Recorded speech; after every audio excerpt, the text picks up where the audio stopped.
If I gave a fuck what y'all think I would be doing this?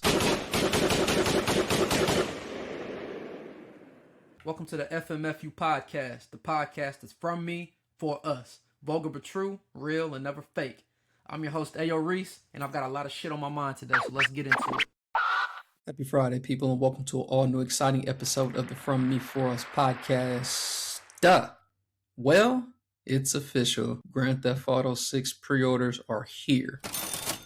As excited as I am for this game to drop in November, I'm going to be honest, I was a little disappointed to hear that the physical copy of the game isn't going to include a disc. I know a lot of my listeners, they're probably digital-only gamers, but buying video games from the store is one of those old school nostalgic things that I personally still like to do. I mean, one of the reasons is because I can get mad discounts at stores still. Physical copies, they make me feel like I truly own it, and I don't just have the license to play it that can be pulled away at any time. I can let as many friends as I want borrow the game, even though this is something that probably won't happen, but hey, if I wanted it to, I could. And in times, well, let's say that the internet goes down. With some games, I mean, sure, you need the internet to play most things, but some games you're still able to play, especially if they have single player or story modes. You know, actually, this happened to me last year where the internet was down, the whole house runs on fucking internet, so like we couldn't watch TV, we couldn't do anything.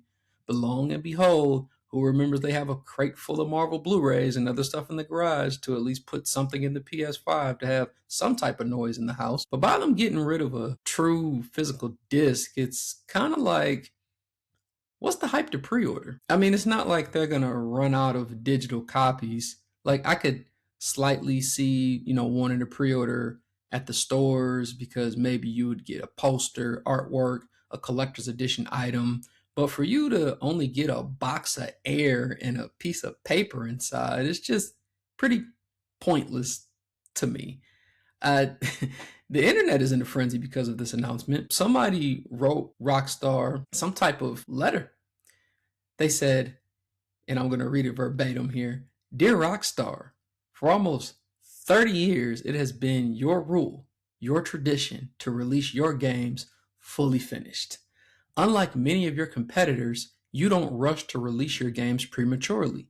The level of quality in your productions makes your works legendary.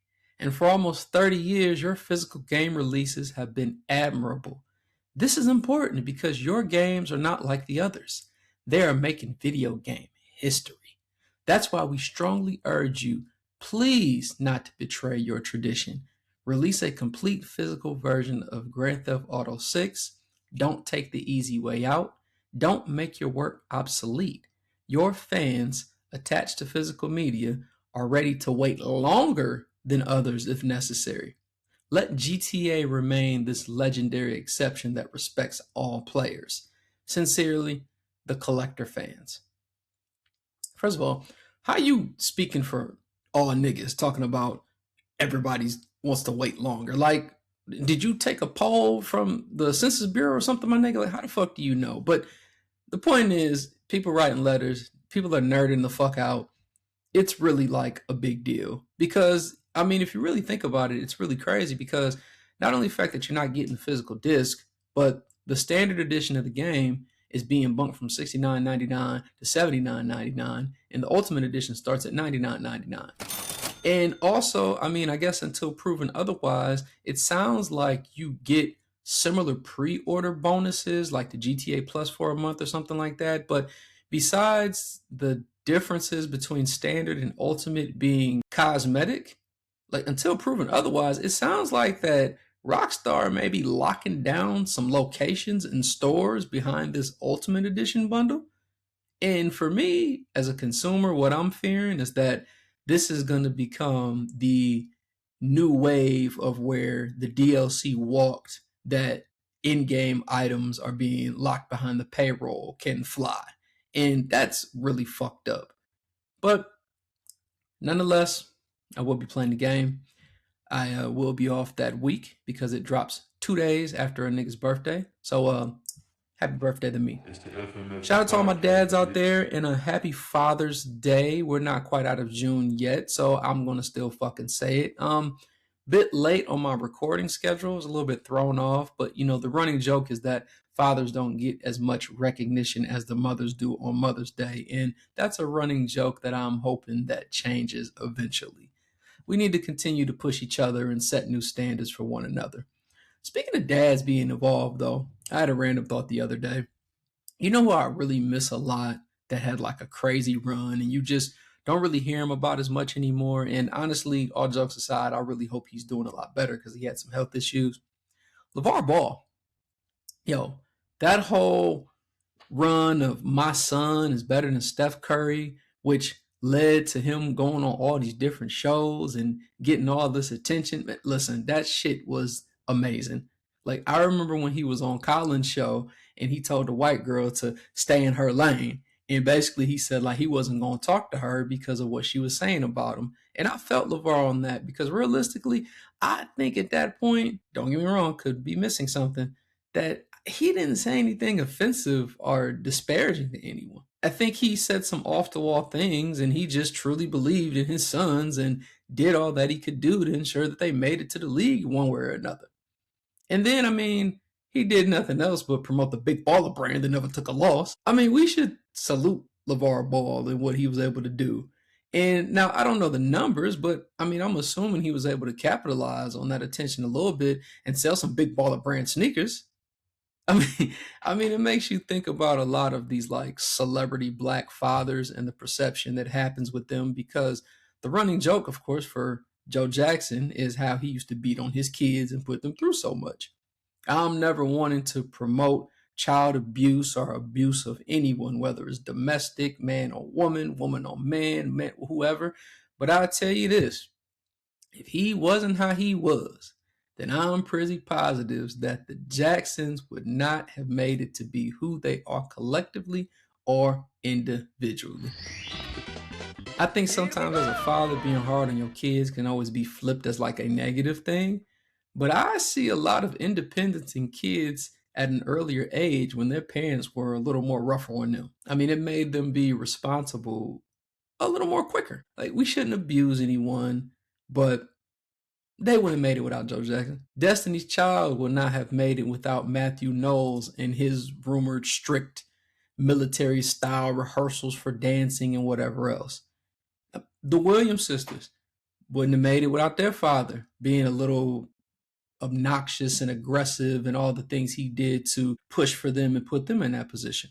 To all the black fathers out there, continue to push the envelope for your kids, even if they need their ass whooped sometimes. But even if these kids need their ass whooped sometimes, I will say that as a black father, I'm seeing a lot of black fathers that are just doing the damn thing. I read an article that said that dads spend over 30 hours a week in the households and our activity is up 200%. It reminded me of this post on Instagram I saw the other day, which really made me think, how could things be if things were differently? So bear with me now. So in this post, there was this guy. He's a black ex-military man. And I preface it with that because sometimes when you hear military, you automatically think loony ass nigga who drives a fucking Hellcat. But it was actually a dude who didn't really seem too much like a nutcase. So in a nutshell, pun intended, he was saying how being a stay-at-home dad is easy as fuck. And the moms who say it is tough are doing that to gatekeep this information from the world because they asses is lazy. The women in the comments was tearing this nigga up, of course, which is to no surprise. But to be honest with you, I think I might have to agree with Buddy on this statement. Let's break it down. So, as mentioned earlier, there's been a study that the black millennial father has been the most involved father in a historic fashion. I think a part of the reason for these numbers increasing is because of the back in the day norm where the woman handled all the household work, including everything with the kids. That's kind of gone. The racial separation of families during the slavery times was in the past. The forced separations of black men out of the homes during the Section 8 era epidemic, which is a whole nother topic. And ultimately the Gen X deadbeat daddy syndrome that crippled most of the kids born in the 80s and through the early 90s. Millennial dads by study, and in my opinion, from what I personally see, are very much involved. Probably so much more to a degree than they should be, as they are compensating their time for a lack of what they did not have growing up. I can honestly admit and say that for myself. I am a victim to that at times. Like, I may feel like I am not doing what I'm supposed to do if I'm not available, or if I am unable to be available, even if it's not me wanting to do things that are pleasurable or to pleasure myself. No, I'm playing. Even if it's like business stuff that's like out of my control, sometimes you're kind of like, oh man. But with this, composition of the new Black Fathers, we also look to do things still that we're supposed to do, quote unquote, such as, start businesses, push to earn 6-figure plus jobs, anything that falls under that umbrella, in the umbrella of a provider. So not only is it that we contribute to all the bills, or most of the bills, because we're the providers, we contribute to cleaning. Some even contribute to doing all the cooking, on top of the spending time with their kids. Knowing all this and being a Black man who contributes to probably everything on the day-to-day outside of cooking, if I didn't have to pay any bills and my only job was to ensure that the house was up to par, lunches were made, belly were full, and that's really it, hell yeah, that shit is easy as fuck. And I don't want to come off as this misogynist or whatever, but if I am being realistic, that shit would be cake. Like, let's look at this from apples to apples, from a lot of the things I just stated, from all of the trying to be provider and whatever. What goes into a day-to-day thing? I mean, I commute downtown about 3 times a week, work 8 hours a day, I pick my kids up from school, do homework with them, take my son to his activities during the week. That's at minimum 4 times a week. I come home and straighten up, which includes dishes every day and everyday manageables. I'm not on my hands and knees scrubbing baseboards like Cinderella every day, to be realistic, but I hate for my house to look a certain way on the day-to-day. And essentially, I pick up after almost everyone, including myself. I bathe my son and get him dressed every night as I'm working on him getting dressed on his own. And I'm usually the one who catches shit that's out of place because I just observe everything, so I have to handle that when I see it. I get requests in the house. Then finally, I make lunch for the day, might watch some TV or play the game for a bit, and then I'm taking my ass to bed. You know how much shit I would get done in 8 hours if I didn't have to go into work? Nigga, dinner would be done at noon. All dishes and kitchen and shit would be clean by like 2 p.m. Then I would contribute my normal contributions in the evening time, but ultimately them mornings from like 8 to 2 are essentially free fucking hours. Now, if your kids are young, then, I'm sure they're not considered free hours because they're not in school yet. But when they're young and can barely move, or even if you got one who moves a lot because they're starting to run around at 1, 2, whatever the case is, man, that shit ain't that tough. Listen, one kid easy. They might be wild, but that shit is a cake. Listen, paternity leave was beautiful when I had that shit with Mason. I mean, I essentially did everything I listed that I would do above. And the greatest part about my paternity leave with him was that shit pretty much rolled right into COVID when it ended. I went into the office for like 3 days, then COVID happened. So I was at the crib for a very, very long time, which is why I really hate any type of work commutes now. And I know there's going to be some who's like, oh my God, you're calling my life easy. I'm feeling so disparaged. I'm not saying that it doesn't take any type of work. I mean, anything in life takes work. It doesn't matter what you're doing. Even pleasurable things take work. Unless the only thing that doesn't take work is when you're sleeping. But when the main job that you have is one of the many jobs of people who have a main job that brings in the money, then the shit is cake, dog. I'm sorry. Dude ain't fucking lying. I've worked a 24-hour shift before, so all I know is that if I was with a millionaire sugar mama and all I had to do was keep the crib right, them bathrooms spotless, them floors is mopped, and dinner is in the oven, nigga.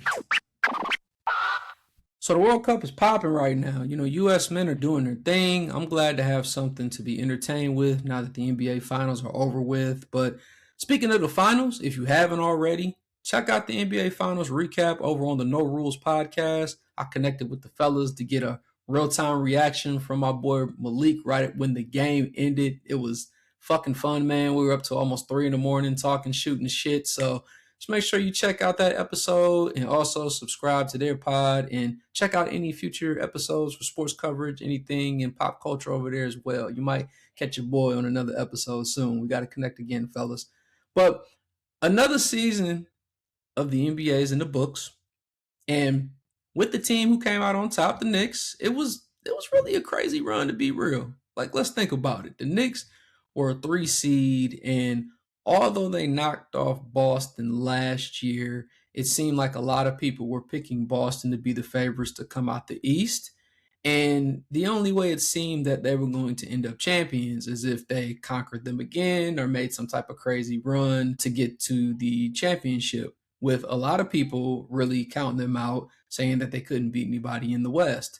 They did it. They went on a crazy run, and it might have been very unexpected, probably like a lot of other champions that have came and saw and conquered. But based on how the team is constructed and really, based on their seating and just how things kind of all came together, it got me to thinking about like people who really get on like a heater, and maybe they're not like the greatest team of all time, but they go on this like crazy run that really makes you be like, what the fuck? So I got to thinking to myself, like, what were some of the top final runs or moments of my lifetime? I started to think about what I could vividly remember that would provide like insightful value to a conversation. And I came up with a list. And again, this isn't the greatest teams of all time, but maybe we'd call it the top unexpected finals runs or moments of like the past 25 years that I can vividly remember and analyze the feel for, of course. So, in no order at all, I'm going to start with the Knicks. Certain things I said, 2026 Knicks, the 3 seed, felt like, it was maybe fluky to beat Boston last year, even though they was up 3-1 when Tatum got hurt. So we're not going to blame an injury thing on that. But never got the 1 seed, wasn't a 2 seed, was a 3 seed. You got an undersized guard, according to most people, who most people felt couldn't lead a team because they were going to need some other juggernaut person to come in there. And it was kind of just very unconventional of how the team was constructed, as the superstar, the undersized guard of Jalen Brunson, took a massive pay cut that people just thought was crazy as hell at the time. But it was more so because we wanted to get other people to join. And it was a gamble that paid off, because there's been people in the past that have taken pay cuts and it might have been a little bit of money, or some people that have taken some and it just didn't work out. And the good thing about it working out for him is that winning where you win is priceless. You'll never pay for anything again in that city, maybe even that whole state or tri-state or whatever. And you really did need all of the players on that team to play a great collective team game to win it all. 22-point deficit comeback against the Cavaliers, 29-point deficit comeback against the Spurs. Beat the Jenner curse by way of Chalamet's fandom. Now, the curse may not be real if they're not dating someone, but it's close enough. And lastly, it's the Knicks. Nobody ever thought they would see no fucking Knicks win. I remember when Jim Jones made the We Fly High Ballin' New York Sports remix or whatever, and I used to watch this cartoon that used to come on YouTube called Dipset, the movie, I think it was called. And I remember in the joke, they were like, what are you making the fucking We Ballin' for? What are you making for the fucking Knicks? And he's like, no, it ain't for the Knicks. Like, at the time, it's like they were being clowned in this like same realm as like the Cowboys. And I will say this, like all these Cowboy fans, oh shit, Hove back outside, Knicks relevant, it's the 90s, we about to win. Y'all niggas ain't winning shit. You're never gonna win. But anyway, Knicks. Next team I got on this like unreal run that I can remember, I would say would be the 2004 Detroit Pistons. It'd probably be more shocking if the Lions had won, but I would say that, from what I can recall, I don't think many people were really expecting the Pistons to win. I can't recall the numbers as far as all-star nods at this point or whatever, but if you think of the players historically, then this was like a super juggernaut-led player team, and it was a team that consisted of the Wallaces, Tyshawn, Rip, and Chauncey. They beat a Lakers team that had three-peated 2 seasons ago, and ultimately, this was the last time you saw Shaq and Kobe together as the drama began to unfold. So, I mean, in a weird way, you can very well say that, amongst other things, that the Pistons kind of broke them niggas up. Historical change and stuff, man. But a very crazy run for that to happen. And then they were, of course, still a good team. They made it back to the finals the following year, and I think they lost to the Spurs or something like that. I can't remember everything. But the 04 Pistons. Next team, the 2019 Toronto Raptors. Like, this was a team with Kyle Lowry trading for one of the top candidates who wanted to be traded the summer prior because Kawhi was not a free agent. This team was battling all playoffs, and I mean, even had the crazy luck of a bounce to knock off the 76ers and make Embiid cry in the locker room with his white girlfriend. And I mean, in the finals, the team may have had a little bit of injury help with KD being out. However, this was essentially the same Golden State Warriors team that won in 2015, with KD joining being extra credit to help them beat LeBron. Sidebar to that, did you hear this nigga KD say he was joining an underrated team when he joined the team? I'm not even about to entertain that shit. But anyways, if I'm not mistaken, I believe these niggas were up 3-0 on the KD Warriors when he came back in the game and tried to will the Warriors to a win, and it just didn't happen. But historic chip to me, as Kawhi wins the first year he's traded. Toronto wins for the first time ever. Kawhi is the third player to win a finals MVP on 2 different teams. And Kawhi is the first nigga to be like, I'm out. Truly defining the definition of what it means to rent a player for 1 year when you got championship aspirations. So fucking crazy. But next team, 2011 Mavs. Now, a lot of people are going to harp on the fact that, of course, the Mavs beat the Heat. But one thing I've realized is that y'all don't remember y'all history. The run was phenomenal. Not only did this team beat the Heat 4-2 in the finals, they also beat Portland 4-2 when LaMarcus Aldridge was still on the team, swept the 2-time defending champion Lakers with Kobe, and gentlemanly swept the Young Thunder team before ultimately beating the newly formed Heat of Brian Wade Bosh 4-2.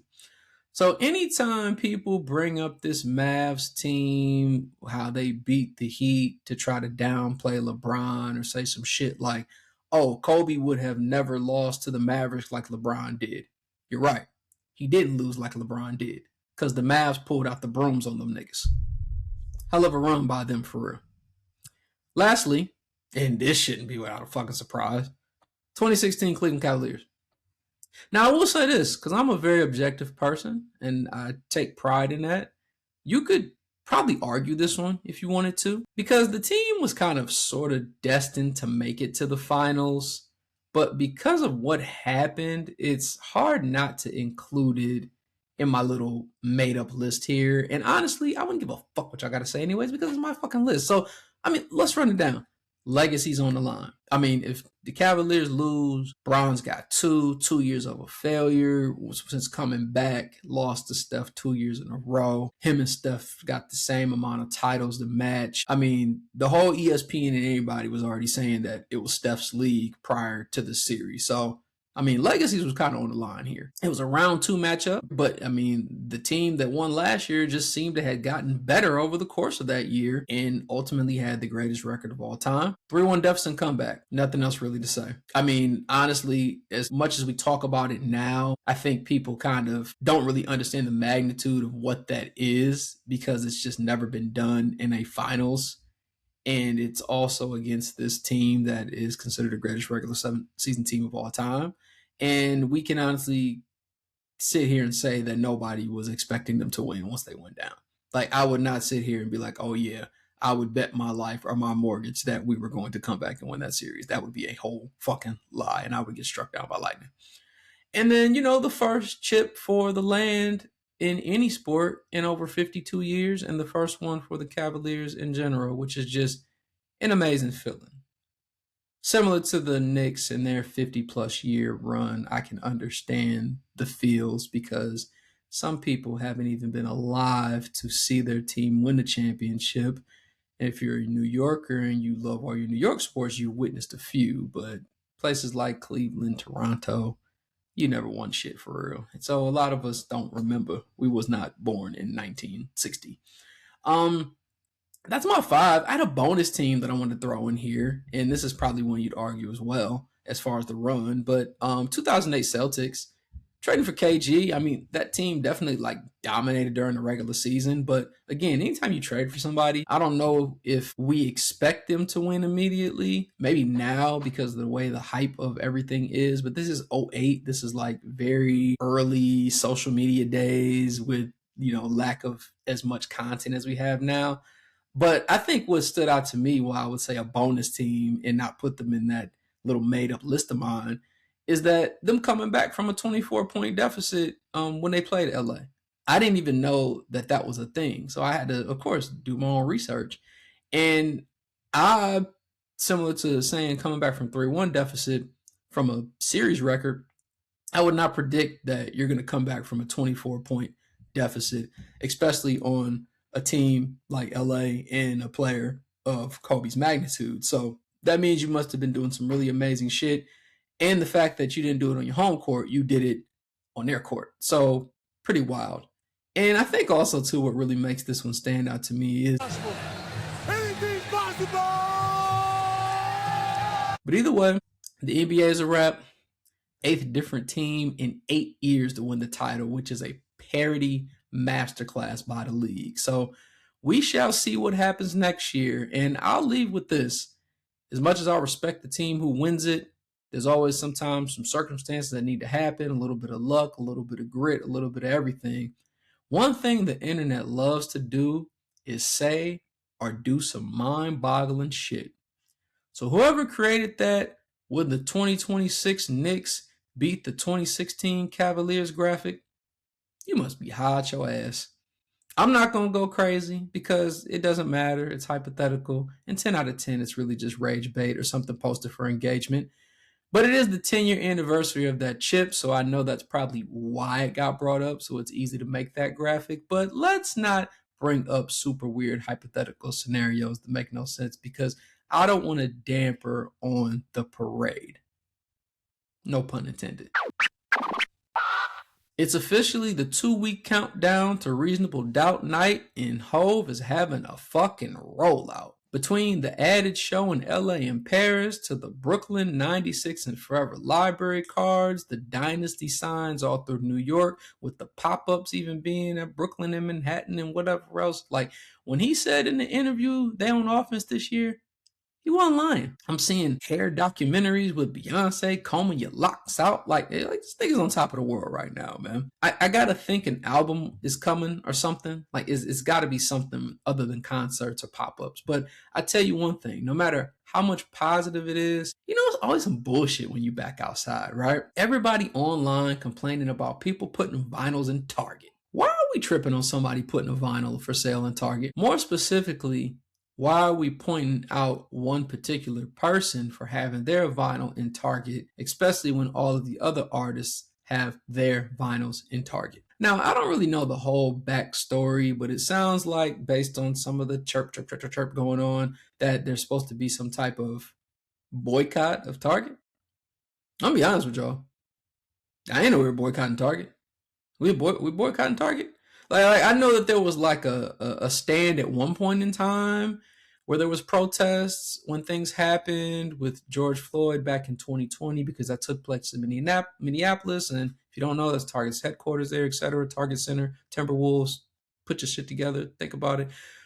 But I was also under the impression that when you have people that we support, not even your billionaires, but your people that you tend to grow a fondness for and they're trying to build their brand, like your Tabitha Browns who got deals with these major companies, that if we don't support when they get these opportunities, then these people in these corporations, they may not want to take a chance on our black asses anymore. Like we got to show some fucking return on investment, right? But all jokes aside, like I want to truly understand about this boycott that's going on because honestly, I try to avoid watching other pods because it's more of a mental gymnastic thing to me and I don't want to steal takes on accident. But I honestly don't see it happen. I mean, niggas is in and out of there all the time. So like what are we boycotting? Is it just the shopping? Is it that niggas shouldn't work there? I mean, I live in Atlanta, so it's gonna be niggas working there, but like what are we boycotting? And I guess maybe not even the what. Target is supposed to be the what. We're supposed to boycott, not give them our money, save the black dollar. I get all that. But I guess more so is the why.